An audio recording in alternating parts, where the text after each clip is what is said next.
এক ব্রিটিশ সাংবাদিকরে বলতেছে সে নাকি 20 বছর আগে মুরগি দিয়ে ভাত খাইছিল, সেটার গন্ধ নাকি এখনো আছে। মানে 20 বছর যাবৎ সে আর মুরগি দিয়ে ভাত খায় নাই। তাহলে প্রাইমারি স্কুলের সুযোগ সুবিধার সম্পর্কে জানো।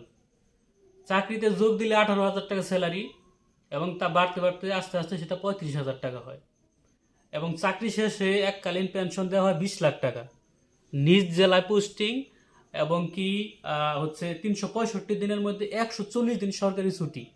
এবং ওনার ব্যক্তিগত ছুটি, যদি উনি মেয়ে হয়ে থাকে, মহিলা, সেক্ষেত্রে প্রেগনেন্ট হইলে বাচ্চা সন্তান প্রসবকালীন হচ্ছে 6 মাসের ছুটি। তো এত সুযোগ সুবিধা থাকার পরেও যদি তার না পোষায়, তাহলে তাকে চাকরিচ্যুত করে অন্য লোক নিয়োগ দেওয়া হোক। এরকম বাটপারি মানুষের এখন খায় না। এর আগে পাঙ্কাশ রাসেল ভাইরাল হয়েছিল, এগুলো হচ্ছে ভাইরাল হওয়ার ধান্দা। আর সরকার যাতে এদের বেতন ভাতা না বাড়ায় সেই পদক্ষেপ নিক। আমার মনে হয় আমার সাথে দর্শক একমত থাকবে।